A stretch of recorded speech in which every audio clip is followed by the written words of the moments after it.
Good morning easy card champions. Morning motivation में स्वागत है आपका। आज की टॉपिक है सहमत होने की कला सीखें, यानी किसी भी बात पे एग्री होने की कला को सीखना है। यदि आप लोगों का साथ चाहते हैं तो उनके स्वभाव को ध्यान में रखना सीखें, न कि उसको अनदेखा करें। जब आप किसी की सहमति चाहते हैं तो पहले खुद सहमत होना सीखें।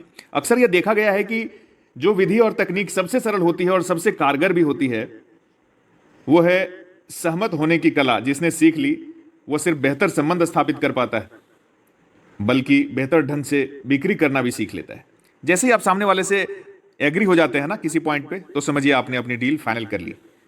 इस कला को सीखने के लिए 4 युक्ति है। सबसे पहला, अपने प्रोस्पेक्ट के साथ एग्री हो रहे हैं, हमेशा सहमत रहें। यह काम उतना सरल नहीं है जितना आप समझ रहे हैं, बल्कि दूसरों के साथ असहमत होना ज्यादा आसान है। एक बुद्धिमान व्यक्ति भी उस व्यक्ति से सहमत हो सकता है। जब सामने वाला व्यक्ति गलत हो तब उसके साथ सहमत होना वो एक बुद्धिमान व्यक्ति का ही काम है। आपका प्रोस्पेक्ट चाहे गलत हो, आक्रामक हो, निरर्थक बहस करे, आपको हर स्थिति में शांत रहना है, पेशेंस के साथ रहना है। शांत रहेंगे तभी उसे अपने ओर कर पाएंगे, अपने पक्ष में कर पाएंगे। यह महज एक तकनीक नहीं, वास्तव में एक जीवन दर्शन है। दूसरा पॉइंट है, यह खुलकर कहें कि आप उनसे सहमत हैं। सहमत होने भर से बात नहीं बनती। जब आप खुलकर कहते हैं ना कि सामने वाले व्यक्ति से सहमत हैं, तो इसका बड़ा पॉजिटिव इंपैक्ट पड़ता है। आप कुछ ऐसा कहकर देखें, बिल्कुल ठीक कहा आपने भाई साहब, मैं आपसे पूरी तरह सहमत हूं। आप देखेंगे कि तत्काल ही सामने वाला व्यक्ति आपके प्रति नरम पड़ जाता है। होता है ना, नेटवर्किंग में कई बार जद्दोजहद होती है, सामने वाले को आप कुछ समझा रहे हैं, वो अपना कुछ और फार्मूला लेके बैठा है। आप बोलिए जी आप बिल्कुल ठीक बोल रहे हैं, मैं पूरी तरह से सहमत हूं आपसे। देखिए वो तुरंत नरम हो जाता है। उसके बाद आपको जो बोलना है बोलिए। सेल्स के क्षेत्र में पहली कोशिश तो यह करनी चाहिए कि ग्राहक के साथ सहमत होकर उसे अपने पक्ष में करें।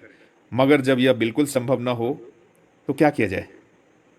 असहमति होती तो जरूर है, लेकिन उसको खुल के नहीं दिखाना है। अगला पॉइंट है, असहमति खुलकर न दिखाएं। ऐसी स्थिति का सामना हर नेटवर्कर को करना पड़ता है जब वो चाहकर भी प्रोस्पेक्ट के साथ सहमत नहीं हो पाता। ऐसी स्थिति में चुप रहना ही बेहतर विकल्प है। यदि असहमति दिखानी ही पड़े तो वह दबी हुई होनी चाहिए।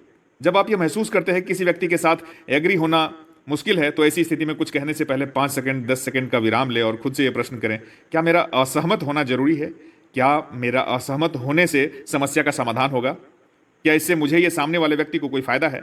यदि असहमति व्यक्त करने से पहले खुद से यह प्रश्न करते हैं तो आप यह महसूस करेंगे कि ज्यादातर असहमतियां निरर्थक होती है। उनके पीछे अहम का टकराव होता है और कुछ भी नहीं। वो अपनी राग अलापे और आप अपनी राग अलापे, ऐसे में रिजल्ट कभी नहीं आने वाला। इस सिद्धांत को अपने जीवन में उतार लें। जब तक नितांत आवश्यक न हो, किसी के साथ असहमत होना निरर्थक है। एक सुझाव और भी है, यदि असहमति व्यक्त करना पड़े तो साथ में थोड़ी सी सहमति भी जोड़ दें। जैसे कि आप तो ठीक कह रहे हैं सर, मगर मेरा सुझाव है, मैं आपकी भावना को समझता हूं, लेकिन क्यों नहीं हम इस तरह से कर सकते? चौथा और अगला पॉइंट, अपनी गलती तुरंत स्वीकार कर लें। हम सब ऐसे लोगों को ज्यादा पसंद करते हैं जो अपनी गलती स्वीकारने में देर नहीं करते। गलती स्वीकारने में शर्म नहीं महसूस करनी चाहिए। आप खुलकर और सबके सामने गलती स्वीकार करने की आदत डालें। इससे आपके प्रति लोगों का सम्मान बढ़ेगा, घटेगा नहीं। अक्सर देखा गया है कि जो डिस्ट्रीब्यूटर अपनी गलती जल्द नहीं स्वीकारते, जो डायरेक्ट सेलर अपनी गलती नहीं स्वीकारते, वह दूसरों पर दोषारोपण करते हैं और इससे मामला शांत होने की जगह बिगड़ता जाता है। वह अंतहीन बहस का हिस्सा बन जाते हैं।